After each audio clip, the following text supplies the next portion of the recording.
നമസ്കാരം. ഇന്നത്തെ കോക്ടെയിൽ തുടങ്ങുകയാണ്. ഏവർക്കും സ്വാഗതം. അങ്ങ് ബംഗാളിൽ നമ്മുടെ മമതാജി കിടന്ന് കസറുകയാണ്. കേന്ദ്രത്തിന്റെ കൂട്ടിലടച്ച തത്തയായ CBIയെ അടിച്ച് ചാക്കിൽ കയറ്റി മോദിജിയെയും അമിത്ഷാജിയെയും പേടിപ്പിച്ചിരിക്കുകയാണ് മമതാജി. സംഗതിയൊക്കെ ജോറായിട്ടുണ്ട്. പക്ഷേ ഒരു പ്രശ്നമുണ്ട്. ഈ CBIയെ മമതാജി പിടിച്ച് പൂട്ടിയത് എന്തിനാണെന്നറിയണ്ടേ? മമതാജിയുടെ പാർട്ടിക്കാർ നടത്തിയ ശാരദാ ചിട്ടി അഴിമതി അന്വേഷിക്കാൻ എത്തിയതിന്. ബെസ്റ്റ്. ഈ ഭൂലോക അഴിമതിയുടെ പേരിൽ മമതാജിയെ പൂട്ടാൻ ഒരു വള്ളി കിട്ടിയ ആശ്വാസത്തിലാണ് മോദിജിയും അമിത്ഷാജിയും കൂടി ആ CBIയെ അങ്ങ് കൊൽക്കത്തയിലേക്ക് അയച്ചത്. മഹാദേവ, നമുക്ക് ഈ തള്ളയെ കറക്കിയെടുത്താലോ? നീ കറക്കിയെടുത്തോ. ഇവനാവുമ്പോ നല്ല മാച്ച് ആയിരിക്കും. ഞങ്ങൾ അവളെ തന്നെ കറക്കിയെടുത്തോളാം.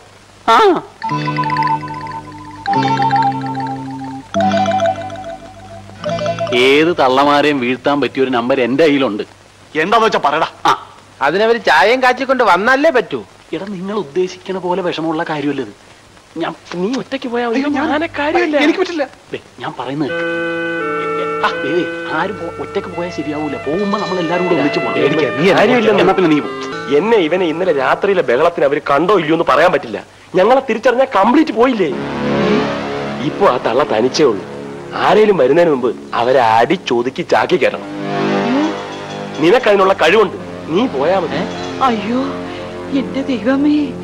കടുവായ കിടുവ പിടിച്ചു എന്ന് പറഞ്ഞതുപോലെ കേന്ദ്രത്തിന്റെ പോലീസിനെ മമതയുടെ പോലീസ് പിടിച്ച് അകത്തിട്ടു. സംഗതി അത്ര പന്തിയായ കാര്യമല്ലെന്ന് ഇന്ന് സുപ്രീം കോടതി തന്നെ പറഞ്ഞു കഴിഞ്ഞു. മമതയെ നല്ല നാല് പറഞ്ഞിട്ടുമുണ്ട്. ബംഗാളിൽ BJP ഒരു സംഭവമല്ലെങ്കിലും കേന്ദ്രത്തിനെതിരെ എന്തെങ്കിലും ചെയ്തേ പറ്റൂ മമതാജിക്ക്.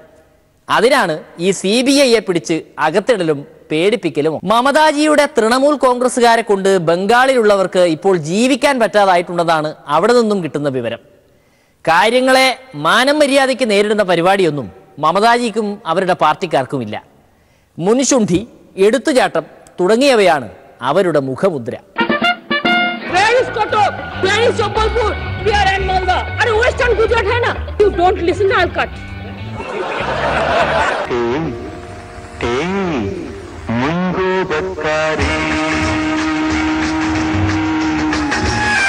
You first you lost, you listen, then you shout. Now, please be ready. 500 हम नहीं पड़ेगा चिल्लाने से. ठीक है, जौनपुर होगा. देख लेगा हम जौनपुर हम लिख के लाता है. जाओ.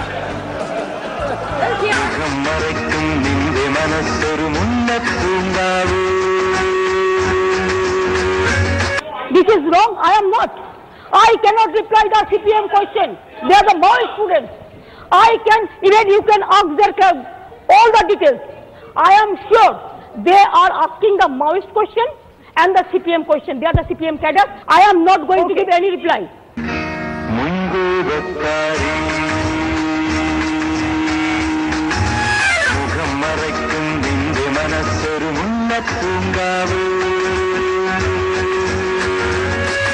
They have collected only selected. They have selected only for Maoist organization. No, I am sorry. I cannot say. No. Okay. I cannot say. I have a prestige. No. Okay. I am not. Okay. This is a different. No. I cannot say with the Maoist.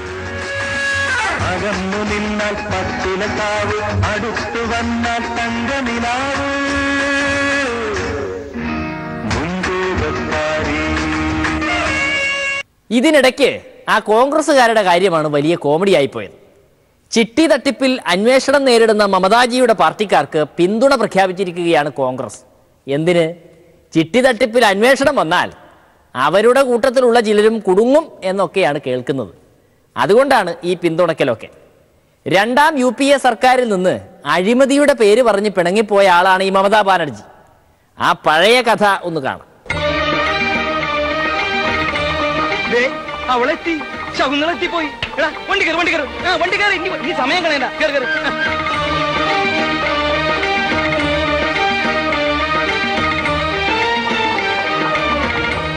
നീ ആരാടി പുല്ലേ? വലിയ ഉർവശി നടിയാ. നിനക്ക് തോന്നിയതുപോലെ കേറി വരാൻ. നീ ഏത് കൊമ്പത്തെ നടിയാലും ശരി, അത് ഞങ്ങളുടെ എടുക്കണ്ട. അട്ടിക്കിന്റെ കാരണക്കുറ്റി പൊട്ടിച്ചാൽ ഗഡ്ഡേ. ഓ, കരയുന്നോ? ഈ കള്ളക്കണ്ണീരൊന്നുമല്ല, ശരിയായിട്ടുള്ള കണ്ണീര് ഞാൻ കാണിച്ചുതരാം. ഞാൻ ഇനി വരുന്നില്ല. വരുന്നില്ലേ? എങ്ങോട്ട് വരുന്നില്ലെന്ന്? ഈ നാടകത്തിൽ ഇനി അഭിനയിക്കുന്നില്ല. അവളെ നിലക്ക് നിർത്താനും വഴക്ക് പറയാനും ഈ ഞാനുണ്ട്.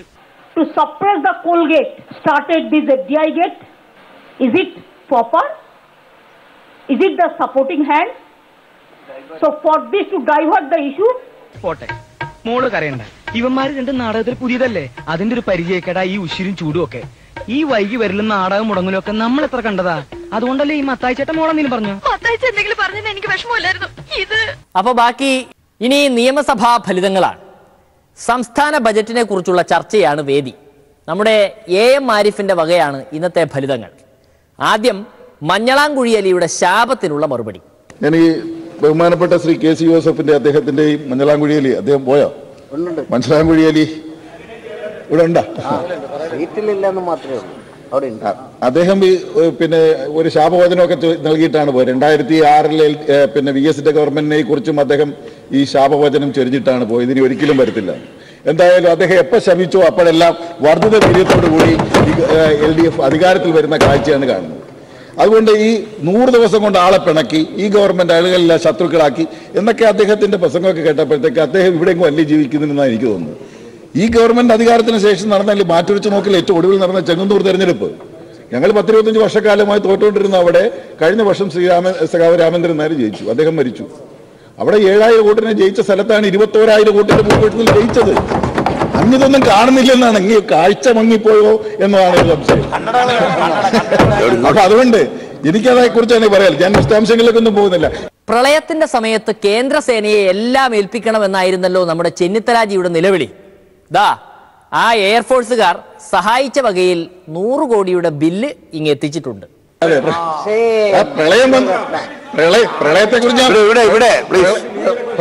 പ്രളയത്തെക്കുറിച്ച് ഞാൻ പറയുന്നില്ല. കാരണം പ്രളയം വന്ന ഉടനെ നമ്മുടെ പ്രതിപക്ഷ നേതാവ് നമ്മുടെ നാടോടിക്കാറ്റിനകത്ത് പിന്നെ പറയുന്ന പോലെ തിലകൻ പറഞ്ഞ പോലെയാണ് സാർ, അനന്തൻ നമ്പ്യാർ പറഞ്ഞ പോലെ എല്ലാം സൈന്യത്തെ ഏൽപ്പിച്ചിട്ട് എസ്കേപ്പ് എസ്കേപ്പ് എസ്കേപ്പ് എന്ന് പറഞ്ഞാണ് നമ്മുടെ പ്രതിപക്ഷ നേതാവ്. ഏതായാലും ഇതിനെ കുറിച്ച് പറയുന്നില്ല. ഏതായാലും പ്രളയത്തെ നമ്മൾ ശക്തമായി ധൈര്യമായി നേരിട്ട് അതിലെല്ലാം അതിജീവിച്ചു. ഞാൻ അതിനെക്കുറിച്ച് ഇപ്പൊ പ്രളയത്തെക്കുറിച്ച് തൊടാൻ സമയമില്ലാത്തതുകൊണ്ട് ഞാൻ പറഞ്ഞു പോകുന്നില്ല. രാഹുൽ ഗാന്ധിജിയുടെ പ്രസംഗം തർജ്ജമ ചെയ്ത സതീശന് കേൾക്കാൻ പറ്റാതായതല്ല, മറിച്ച് സതീശൻ അത് കേൾക്കുന്നില്ല എന്ന് അഭിനയിച്ചതാണെന്നാണ് ആരിഫിന്റെ പക്ഷം. എന്തായാലും ശരി, നമ്മളിപ്പോ രാഹുൽ ഗാന്ധി എന്തായാലും നിങ്ങൾ പ്രസംഗം എഴുതി കൊടുക്കുന്ന ആളുകൾ അത് ബഹുമാനപ്പെട്ട VD സതീശൻ കേൾക്കുന്നില്ല കമ്പിളിപ്പഴപ്പേ കേൾക്കുന്നില്ല എന്ന് പറഞ്ഞ് എന്താന്നുണ്ടാ വാസ്തവത്തിൽ എന്താ പറയാൻ കാര്യം? ഇവിടെ വന്ന് വിദ്യാലയങ്ങൾ എവിടെ, ആശുപത്രികൾ എവിടെ എന്നൊക്കെ ചോദിച്ചപ്പോ VD സതീശന് അത് ചോദിക്കാനും വിവർത്തനം ചെയ്യാനും പറ്റത്തില്ല. VD സതീശനെ മനസ്സിലാക്കി അത് പറഞ്ഞാൽ ഇവിടെ താമസിക്കുന്ന ഒരാൾക്ക് പറ്റുന്ന കാര്യമല്ലല്ലോ. അപ്പൊ VD സതീശൻ പറഞ്ഞു കേൾക്കുന്നില്ല, മൈക്ക് കേൾക്കാൻ പറ്റുന്നില്ല എന്ന് പറഞ്ഞു. രാഹുൽ ഗാന്ധി കൊണ്ട് അങ്ങനെ പറയിപ്പിക്കാവോ? നമ്മളല്ലേ ഇന്ത്യയിൽ ഏറ്റവും നല്ല വിദ്യാഭ്യാസ മേഖലയിൽ ഏറ്റവും വലിയ മുന്നേറ്റം നടത്തിയിട്ടുള്ളത്. കമ്പിളിപ്പതപ്പേ എന്ന് പറഞ്ഞ് അതല്ലേ പറഞ്ഞത്. അപ്പൊ എന്തായാലും കാര്യങ്ങളിലെല്ലാം നമ്മൾ കേരളം കൈവരിച്ച വലിയ മുന്നേറ്റവും പുരോഗതിയും അഭിവൃദ്ധിയും ഒക്കെ കണ്ട് അഭിമാനം കൊള്ളയല്ലേ വേണ്ടത്. മുഖ്യമന്ത്രി ദേശാടനക്കിളിയുടെ കാര്യം പറഞ്ഞതുപോലെ മോദിജിക്കും രാഹുൽ ഗാന്ധിജിക്കും ഇപ്പോൾ പ്രിയം കേരളമായിട്ടുണ്ടത്രേ. ഇടയ്ക്കിടയ്ക്ക് ഇപ്പം മറ്റ് സംസ്ഥാനങ്ങളെല്ലാം നഷ്ടപ്പെട്ടോട് കൂടി നരേന്ദ്രമോദി ഇടയ്ക്കിടയ്ക്ക് കേരളത്തിലോട്ട് വെച്ച് പിടിക്കുകയാണ്. ഇവിടെ വന്ന് നമ്മുടെ സംസ്കാരത്തെ കുറിച്ചൊക്കെ വല്ലാതെ പ്രസംഗിക്കുകയാണ്. നമ്മുടെ സംസ്കാരത്തെ കുറിച്ചൊക്കെ പ്രസംഗിക്കുകയാണ്. എന്താ പ്രസംഗിക്കുന്നത്? ഇന്ന് ഇന്ത്യയിൽ ഏറ്റവും മെച്ചപ്പെട്ട മതസൗഹാർദ്ദവും മതേതരത്വവും ഒക്കെ നിലകൊള്ളുന്ന ഈ കേരളത്തെ അവഹേളിക്കാൻ നരേന്ദ്രമോദി വേറെങ്കിലും രക്ഷയില്ലാണ്ട് ഇങ്ങോട്ട് ഇടയ്ക്കിടയ്ക്ക് വരികയാണ്. ആ രാഹുൽ ഗാന്ധി ഇവിടെ വന്ന് കേരളത്തെ എഴുത്താൻ വേണ്ടി ശ്രമിക്കുമ്പോൾ നിങ്ങൾ ഒരാളെങ്കിലും എഴുന്നേറ്റെന്ന് പറയണ്ടേ? അങ്ങനെ പറയരുത്. ആളുകൾ നിങ്ങളെ പപ്പു എന്നൊക്കെ പറഞ്ഞ് പണ്ട് വിളിച്ച് ആക്ഷേപിച്ചത് മാറ്റിക്കൊണ്ട് വരികയാണ്. അതിനെ വീണ്ടും നിങ്ങൾ പപ്പു എന്ന് വിളിപ്പിക്കാൻ ഇടകൊടുക്കരുത് എന്നൊക്കെ പറഞ്ഞു കൊടുക്കണ്ടേ? ആ സാഹചര്യത്തിലേക്ക് നിങ്ങൾ പറഞ്ഞു കൊടുക്കാതിരുന്നതാണ് നിങ്ങൾക്ക് പറ്റിയ ഏറ്റവും വലിയ അബദ്ധം. ഞാൻ വിശദാംശങ്ങളിലേക്ക് ഇപ്പൊ പോകുന്നില്ല. ചെന്നിത്തലാജിയൊക്കെ 2004 ഒരു പത്രത്തിൽ വന്ന മുഖപ്രസംഗം ഓർക്കുന്നത് നന്നായിരിക്കും. നമ്മുടെ രമേശ് ചെന്നിത്തല ഇന്നലത്തെ പ്രസംഗം ഞാൻ TV യിൽ കേട്ടു സാർ. അദ്ദേഹം പറയുന്നത് ഞങ്ങൾ ഇവിടെ കോൺഗ്രസിനെ നിങ്ങൾ തോൽപ്പിച്ചിട്ട് ഇടതുപക്ഷം അവിടെ പോയി ഞങ്ങളെ പിന്തുണയ്ക്കുമെന്ന് പറയുന്നത് എന്തൊരു ശുദ്ധ അബദ്ധമാണ്. അത് മനുഷ്യരെ പറ്റിക്കലല്ലേ. ഞാൻ ഇപ്പോഴും ഓർക്കുന്നത് 2004 തെരഞ്ഞെടുപ്പാണ് സാർ. 2004 തെരഞ്ഞെടുപ്പ് സമയത്ത് ഉത്തരേന്ത്യയിൽ എവിടെയോ ഒരു പ്രസംഗത്തിനിടയിൽ ബഹുമാനപ്പെട്ട ഞങ്ങളുടെ പാർട്ടി സെക്രട്ടറി സഖാവ് ഹർകിഷൻ സിംഗ് സുർജിത്ത് അന്ന് ഉയർന്നു വന്ന ഒരു പ്രധാനപ്പെട്ട ചോദ്യമായിരുന്നു, ഇന്ത്യ ആകെ ഇന്ത്യ ആകെ തിളങ്ങുന്ന പരുവത്തിലാക്കിയ അടൽ ബിഹാരി വാജ്പേയിക്ക് പകരമായി ഒരു പ്രധാനമന്ത്രി അപ്പുറത്തെ പ്രതിപക്ഷത്തുണ്ടോ എന്നുള്ള ചോദ്യം സഖാവ് ഹർകിഷൻ സുർജിത്തിനോട് ചോദിച്ചു. ആ സമയത്ത് സഖാവ് സുർജിത്ത് നൽകിയ മറുപടി വേണ്ടി വന്നാൽ ഞങ്ങൾ സോണിയാഗാന്ധിയെ പിന്തുണയ്ക്കാനും തയ്യാറാണ് എന്ന നിലയിൽ അന്ന് പറഞ്ഞു. ആ പ്രസംഗം കേട്ടിട്ട് മലയാള മനോരമ പത്രമുണ്ടല്ലോ പിറ്റേ ദിവസം എഡിറ്റോറിയൽ എഴുതി സോണിയാഗാന്ധിയെ പ്രധാനമന്ത്രിയാക്കാൻ ഇടതുപക്ഷം എന്തിനാണ് പരിശ്രമിക്കുന്നത്? ഇടതുപക്ഷത്തെ അംഗങ്ങൾ പോയിട്ട് എന്ത് കാര്യം എന്ന് ചോദിച്ചുകൊണ്ട് അവർ മുഖപ്രസംഗം എഴുതി. പക്ഷെ ആ മുഖപ്രസംഗം വായിച്ചിട്ട് 2004 തെരഞ്ഞെടുപ്പിൽ കേരളത്തിലെ ജനങ്ങൾ വോട്ട് ചെയ്തപ്പോൾ എത്ര 20-18 സീറ്റിലും ഇടതുപക്ഷ ജനാധിപത്യ മുന്നണി സ്ഥാനാർത്ഥികളെ ജയിപ്പിച്ചുകൊണ്ടാണ് ആ മുഖപ്രസംഗത്തിന് മറുപടി കൊടുത്തത്. പ്രൊഫസർ അരുണൻ സാർ സഭയിൽ വർത്തമാനം പറയാൻ തുടങ്ങിയാൽ അതൊട്ടും മോശമാവില്ല. ദാ ഒരു കഥ കേട്ടോളൂ.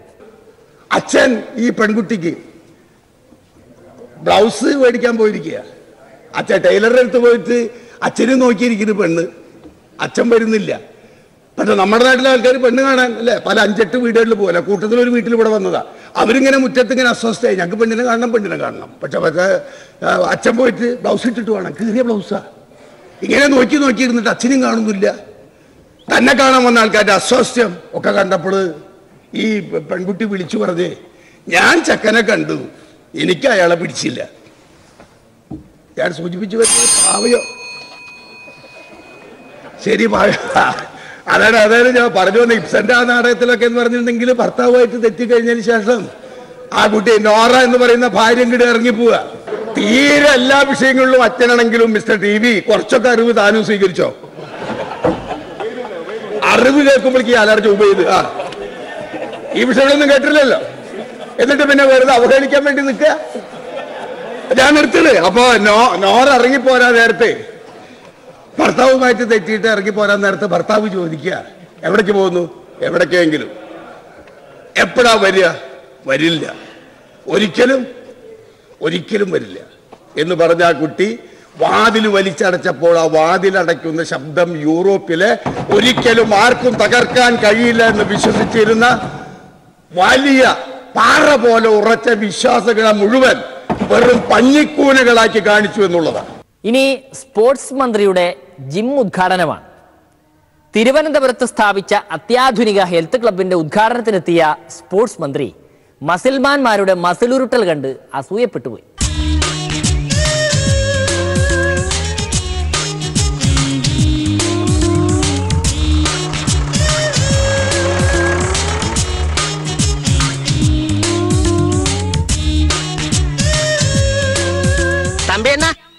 എന്തടേ സുഖം തന്നെ?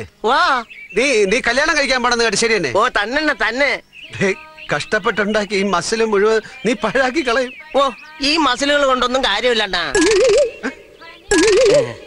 വരട്ടെ അണ്ണ.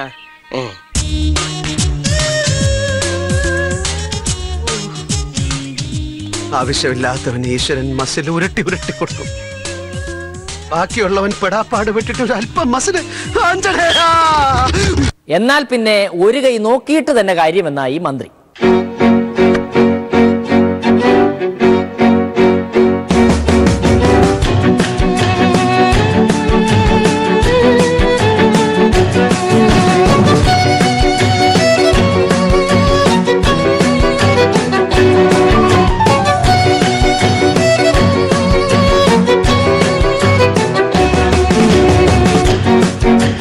നമ്മുടെ നാടിന്റെ ഒരു പ്രധാന വിഷയം ജീവിതശൈലി രോഗങ്ങളാണ്. ഒട്ടനവധി രോഗങ്ങൾ ഇന്നത്തെ സമൂഹത്തെ ആക്രമിച്ചുകൊണ്ടിരിക്കുകയാണ്. ഇതിന്റെ ഒരു പ്രധാനപ്പെട്ട കാരണം നമ്മുടെ ജീവിത രീതിയിൽ വന്നിട്ടുള്ള മാറ്റങ്ങൾ, കായിക രംഗത്തുള്ള നമ്മുടെ സാധ്യതകൾ ഉപയോഗപ്പെടുത്തായ്മ, കായിക പരിശീലനത്തിന്റെ കുറവ്, രോഗപ്രതിരോധത്തിനുള്ള കരുത്ത് കുറഞ്ഞു വരികയാണ്.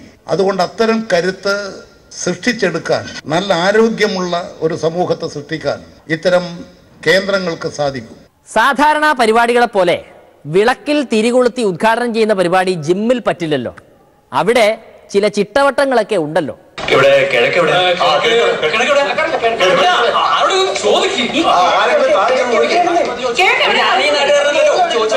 അല്ല എന്തിനാ കിഴക്കി യൂസ്? അത് ഈ വിളക്കിന്റെ തിരി കത്തിക്കാൻ. അയ്യോ തിരി കത്തിച്ചിട്ടല്ല ഉദ്ഘാടനം. പിന്നെ സാധനം കണ്ടു, അതിങ്ങനെ മാറോട് വലിച്ചു പിടിച്ച് ഉദ്ഘാടനം ചെയ്യണം. സിമ്പിൾ ആയിട്ട് മാറോട് അടുപ്പിച്ചാൽ മതി.